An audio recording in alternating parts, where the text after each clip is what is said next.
Shalom. First and foremost, I want to give all the praises, honor, and glory to Yahweh, Bahashim, Yahweh Shah, Bahashim, Rakakwadash. Double honor to the apostles and the elders of the great millstone who rule and teach well. Peace and safety, and much blessings to the occupants pushing this truth out the four corners of the earth and our truth and sincerity and dealing in Shalom. All right, I'm going to just jump right into this article. It says, Saudi Arabia ends 50-year petrodollar deal with U.S. for multi-currency sales. The petro deal was originally signed on June 8, 1974, and was a key part of the U.S. global economic influence. Because through the petrodollar, America has policed the earth and been the hammer and bully of the earth. All right? Because, well, I'm going to read this. It says, Saudi Arabia ends 50-year petro deal with U.S. Deal allowed Saudi only sales in U.S. dollars only. Saudi now can use other currencies like RMB, euros, etc. Saudi Arabia has decided not to renew its 50-year petro deal with the United States, which expired Sunday, June 9th, per media reports. This agreement, originally signed June 8, 1974, had been a key part of U.S. global economic influence. The deal set up joint commissions for economic corporations in Saudi Arabia's military needs. Back then, American officials hoped it would encourage Saudi Arabia to produce more oil, strengthen economic ties with Arab countries. Okay. It says, by choosing not to extend the contract, Saudi Arabia can now sell oil and other goods using different currencies such as Chinese RMB, euros, yen, and yuan, instead of only U.S. dollars. There's also talk of exploring digital currency like Bitcoin for transactions, of course. This decision marks a significant move away from the petrodollar system established in 1972, when the U.S. stopped linking its currency directly to gold. And that's where, the dollar became a fiat currency, okay? It says, it expected to accelerate the global trend of using currencies other than the U.S. dollar in international trade. Additionally, Saudi Arabia has joined Project Enbridge to a collaborative effort exploring a digital currency platform shared among central banks and commercial banks, of course, because everything is going to be digital and the money is going to be on the MOTB, which is the CHIP, radio frequency CHIP, identification CHIP, which they're going to put in your hand, which is the size of a grain of rice. It says this report aims to facilitate instant cross-border payments and foreign exchange transactions using distribute ledger technology. Project Enbridge began 2021, involved several prominent central banks and institutions worldwide. It recently reached the stage of minimum viable product, inviting private sector firms to propose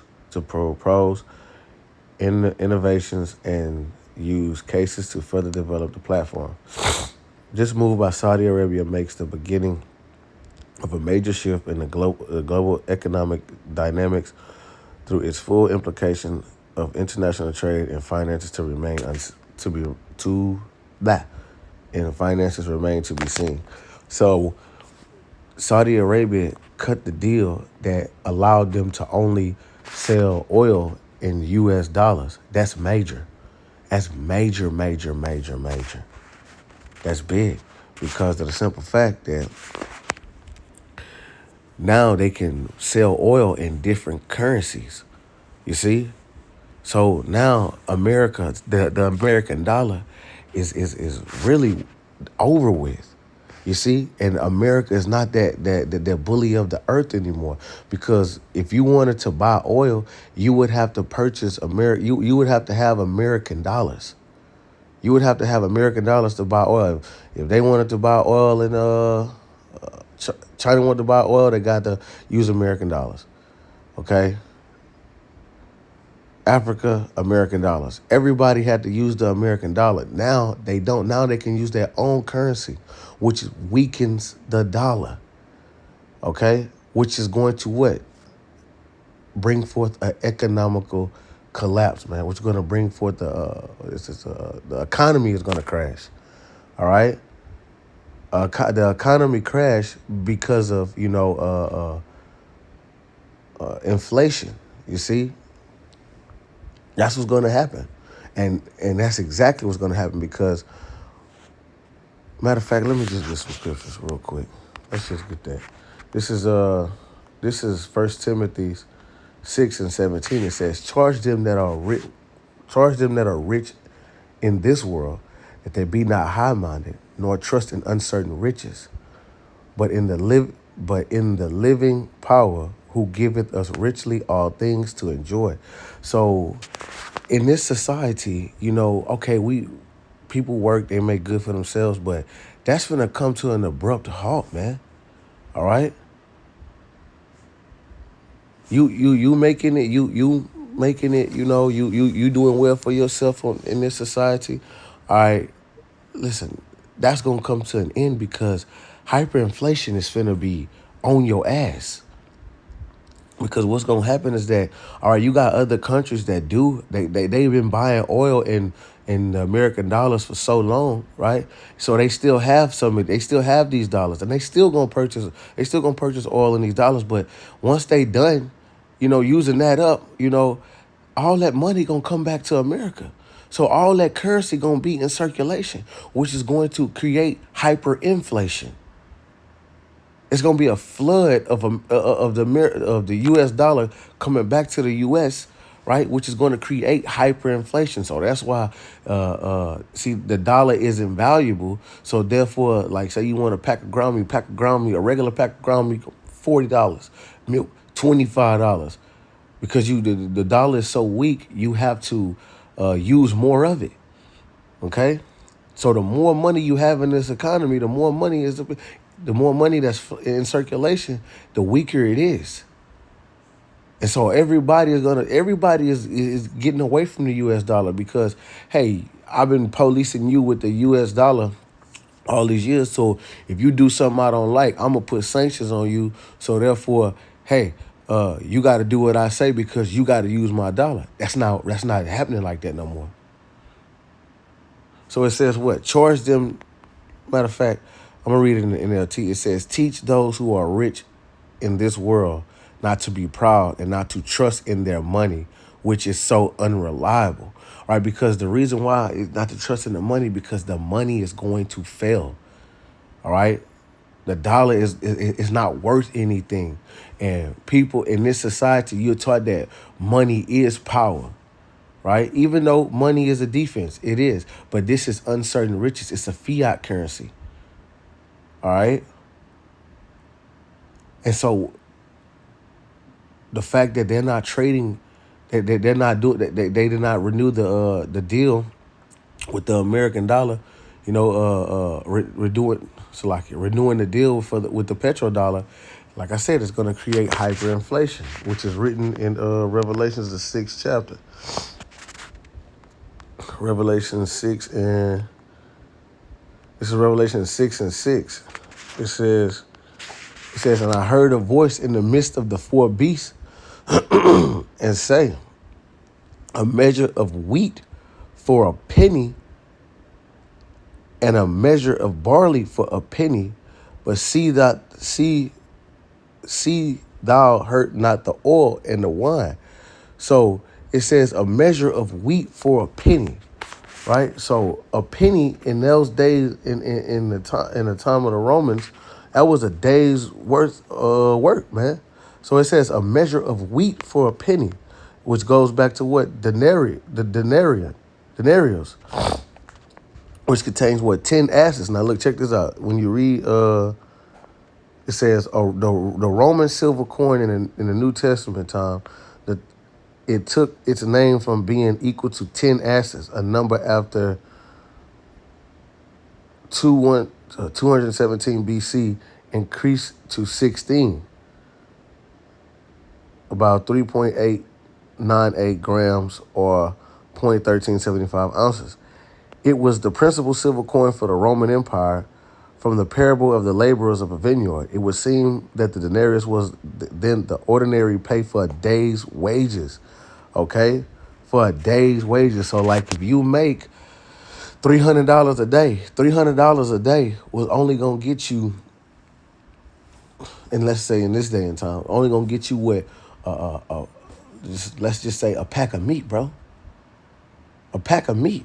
A day's wages going to only be able to feed one person.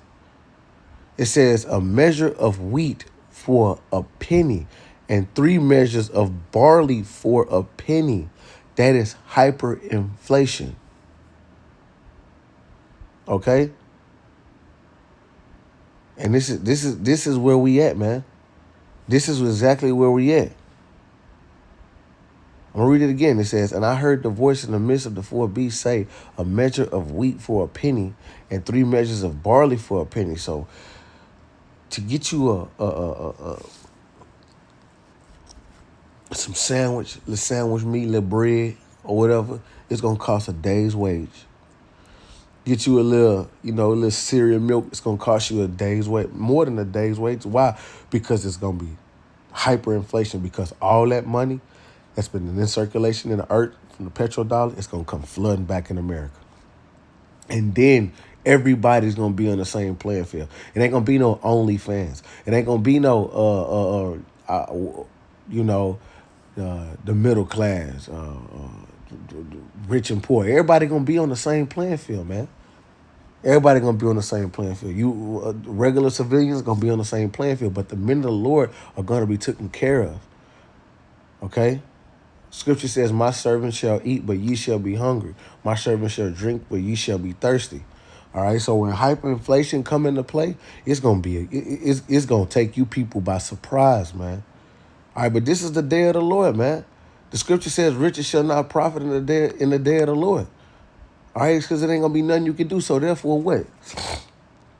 It's gonna be hyperinflation. The economy's gonna crash, and they're gonna introduce what? The CHIP, right? That's gonna come with a universal basic income, okay? Which is they're gonna put money on it, but you're gonna have to take it via CHIP. Okay? You know? So everybody that's thinking that this economy is gonna continue or they're gonna fix it, oh no, you can't trust in this economy. Why? Because this economy is set to fall.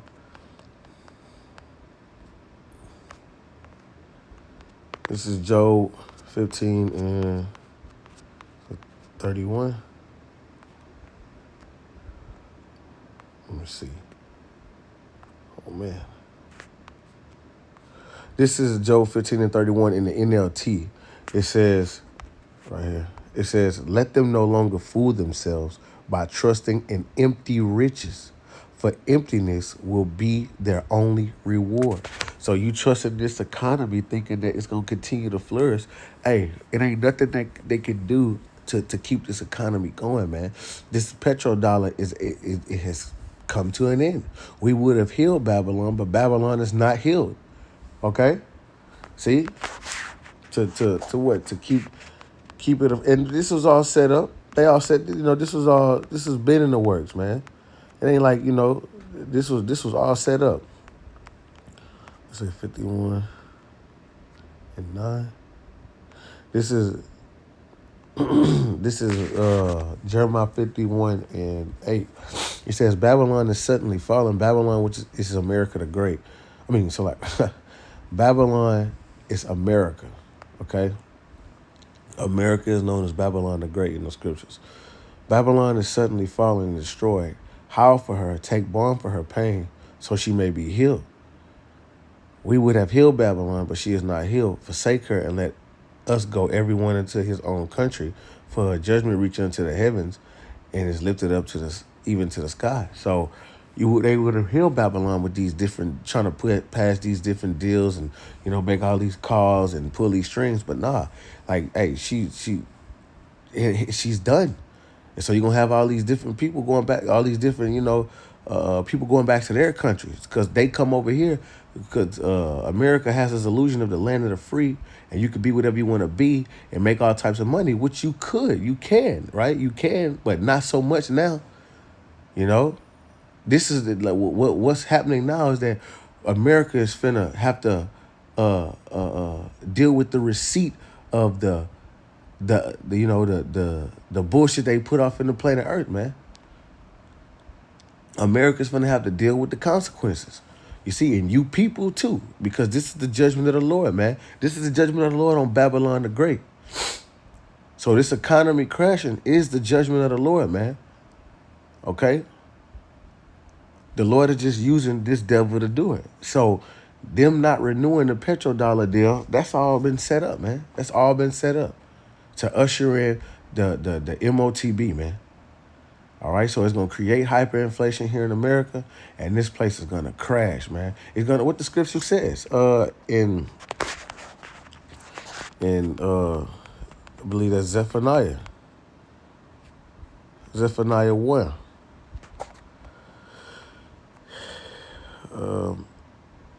All right, this is Zephaniah 1:10. It says, "And it shall come to pass in that day, saith the Lord, that there shall be a noise, a cry from the fish gate, and the howling from the second, and a great crashing from the hills, man." All right, so it's gonna be a problem, man. Right? People that do business and commerce and stocks and trades and all that, it's gonna be a cry. All right. It says, verse 11 says, "How ye inhabitants of Mektesh, for all the merchants people are cut down, all that bear silver are cut off." Right? So Mektesh would be today your Wall Street, right? Your Wall Street, where you like do business and commerce at, the stocks and trades, right? It says, "For all the merchants of the people are cut down." All you people that's getting ready thinking that, hey, man, this is going to happen, so I'm going to capitalize on this. No, man, this place is going out, man. This place is falling. Only people that still have hope in Babylon thinks that they about to capitalize on, whatever, when there's a shift in the, stocks and the economy. Nah, man, this place is over with. Okay, it says all that bear silver are cut off. So people like even the house, that I lived in. You feel me? These people, they buy these houses, rent them out. They capitalize. Nah, none of that is happening. Right? You are finna be losing sleep and tossing and turning and not knowing what to do here. All the money that you trusted in and think that it was, you good, you saved up and you straight. Nah. All that's going to be taken away because you're not going to, the money that you have in the bank ain't going to mean anything. Okay? So, that's basically it, man. So it's going to be, the economy is going to crash, man. So, with that, man, Lord willing, you are edified. Shalom.